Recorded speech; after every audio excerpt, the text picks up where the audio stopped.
You may have been interested in day trading, but it could possibly feel like a full-time job, especially if you don't know how to manage the day trading with your full-time job. And just to be clear, day trading is not a full-time job. So in this video, I'm going to be breaking down 6 different things that you can do in order to day trade while having a full-time job. And if you don't know who I am, my name is Lakeisha Tomlin. I'm a former engineering manager turned day trader, and I am here to tell you that when it comes to day trading, you do not have to look at charts 24/7. That is a huge misconception, and I'll run through the 6 things that I did before I made the transition.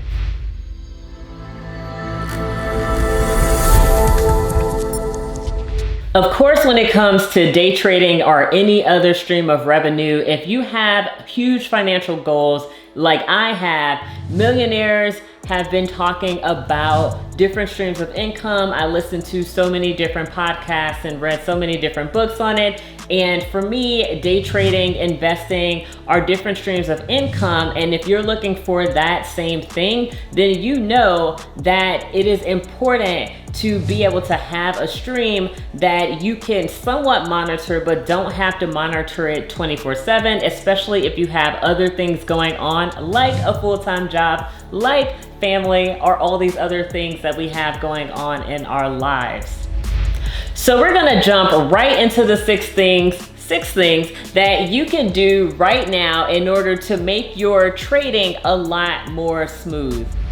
So first off, I definitely believe that if there's anything that you want to do, you will make time to do it. So when people start with me in my day trading accelerator, I tell them that they need to devote at least 30 minutes per day learning the content for the first 30 days. And in reality, if someone is not willing or not able to put in just 30 minutes a day to learn how to day trade, then that tells me that it's not something that they really want to do in the first place. I mean, you spend more than 30 minutes just watching television or something. Like, it doesn't take a whole lot of time, and it's not a whole lot of time, especially if you're on this journey and you're looking to learn how to day trade. And when you think about it, some people give bad relationships more time than they do day trading. So just know that this is going to be a journey, and you start off with 30 minutes, maybe on the weekends you spend a little bit more time.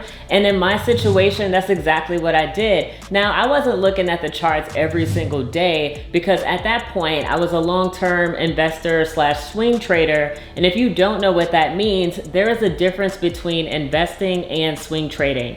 So investing is basically you put money into something and you don't touch it. Basically, you don't touch it for months or even years or decades. Some people like the way that Warren Buffett invests, and he's the type where he doesn't sell anything. So maybe you invest in that way. And then a swing trader is someone that puts money into the market, but they may hold it for just a few weeks or maybe just a few months. And I kind of bounced between investing and swing trading when I was working a full-time job. I would spend time looking at the charts for some company that I was interested in, and then when it got to a certain point, I would put money into that particular stock and just let it ride. Now, when I was working, I didn't always have internet connection on my phone in my office. Like I said, I was running a department, so I had to go outside and get cell phone connection, and then I would just check my stocks briefly. I would look at it and be like, okay, market's up today, great. Oh, sucks, the market is down today. But I wasn't really worried because I knew that I was doing it for a little bit longer term than a day trade. A day trade is basically you're in and out in the same day, and that's not what I was doing. So if you're considering going on this route, swing trading or even long-term investing may be the best way for you to start out, especially while you have a full-time job. Now, let me go to the second point. One of the other things that I did, so I talked about going on my lunch breaks or in between meetings. Sometimes I had meetings in other buildings. I would set up alerts on my phone, and if you're using software like TradingView or even your platform like TD Ameritrade, you can set up different alerts. Let's see, can you set up alerts in TD Ameritrade? So you can set up alerts. If you're using something like TradingView, that allows you to set alerts at specific levels, and it's completely free to set up a TradingView account. If you're looking for one, go ahead and check out the link in my description box and you can get 30 days of the pro trial free. So I would set up alerts on my phone and then I would check those whenever I got a moment. But basically it wasn't something that was going off 24/7 because of the way that I was trading or investing at that time. Alerts really do help, and that's another way to ensure that you're not sitting at your computer just looking at charts 24/7. So far, if you're liking this content, go ahead and give this video a like, and if you haven't already, please hit that subscribe button because all of these things help more people find this content in the YouTube algorithm. So, going into the third tip, create a schedule that works for you. So earlier, I briefly talked about looking at charts at night and then on the weekend. That was something that worked for me and my lifestyle, but for you, if you have a lot more things going on, maybe you can only look at it on the weekends, and that's totally okay. Because if you have that kind of schedule and you know that you want to get into the market at a certain point, what you can do is put in a limit order for the stock that you're interested in, the amount, and then once it hit that price point, it'll automatically buy. That was something that I utilized a lot because I didn't have time to wait for the price to go to that particular point. Sometimes it would be days later when my desired price would hit and then it would automatically fill. And then sometimes it was weeks or even months. But it didn't really matter because I was looking at maybe that stock and a couple other stocks and doing the same thing. I was setting these limit orders, and then once they hit, it would automatically buy. And then once it actually purchased, what I would do just to protect my capital, what I would do is set a stop limit as well, because these markets can be really crazy. Some are crazier than others, and I didn't want to put myself in a position where I was losing all of the money that I put in. So typically for me, it was about a 10% stop loss. These days it's a little bit tighter, but basically you want to be able to set those limits and put your money into the market at those points by using limit orders. So another option for you, and this didn't really come later for me, but basically you can focus on markets that are 24/7. So just to give you a sense of markets that are 24/7, cryptocurrency is the first thing that comes to mind. That runs 24/7. And it doesn't matter if it's a holiday or anything, the crypto market is always moving. Now, at this point, if you've been looking at, say, Bitcoin, it essentially follows the S&P 500 these days. It's kind of crazy because years and years ago, it had nothing to do with it, and now it seems to follow it pretty closely. So we don't know if that trend is going to continue in the future, but let's just say you were interested in cryptocurrency. I would stick with the majors if I was you. That's kind of what I'm doing right now, and just kind of avoid all the altcoins because I don't want to get into it, but basically it's just a lot to track. And for me, the easiest thing was tracking the top ones. And that for me is Bitcoin and Ethereum. I'm more of an Ethereum fan, but whatever you decide to do, you know, choose something that works for you, and crypto market is 24/7.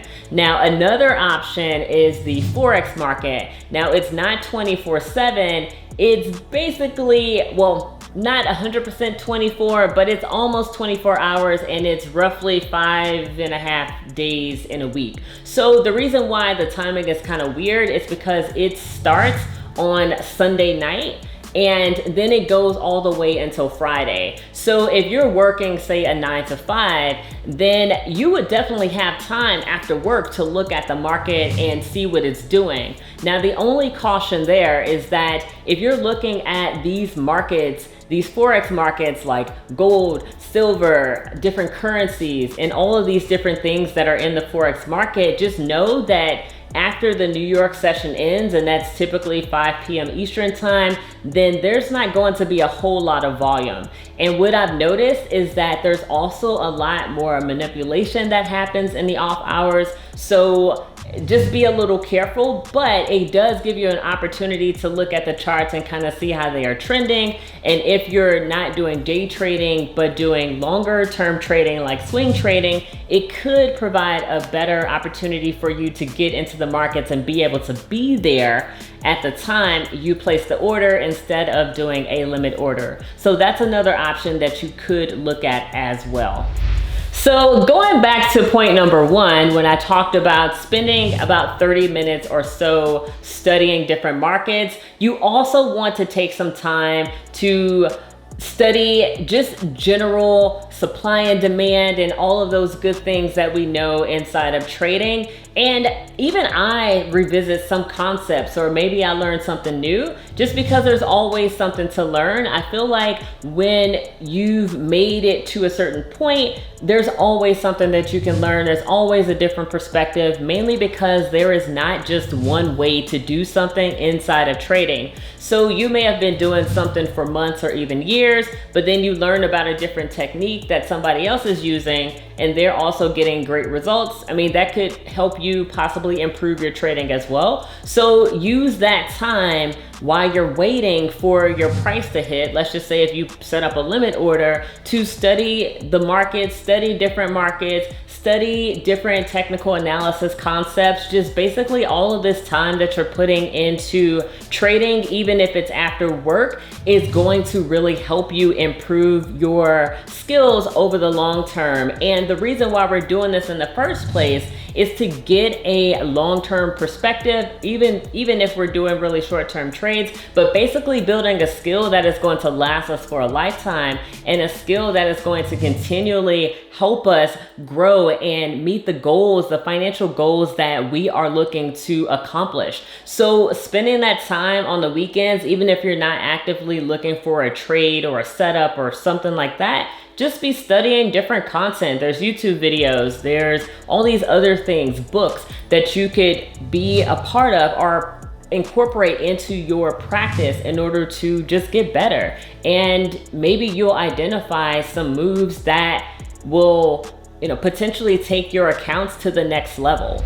And on that note, I also want to encourage you to find a mentor, find someone that you could bounce ideas off of or ask questions. So I know for myself at this point, and I plan on spending more in the future, but basically I've spent about $6,000 to $7,000 on my investing knowledge and my day trading knowledge. And it may sound like a high number to some people, but when I look at the potential gain that I would make over a lifetime or even within the next year, like that $6,000, $7,000 is basically nothing. If it gives me the opportunity to add just one zero behind it, 60,000, or 2 zeros, 600,000, I mean, the possibilities are limitless. And I would encourage you to find someone that you would want to learn from and just get all the knowledge that you can from them, so that way you can continually improve your trading.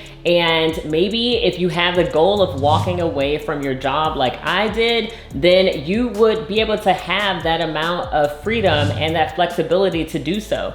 So if you've enjoyed this video, go ahead and leave a comment below and tell me what you liked about the video. Tell me what you will want to see in the future. Definitely give it a like and subscribe to this channel for more content, because I really want you to be successful and I want to make content that you actually want to see. So I'm Lakeisha, and I'll see you next time.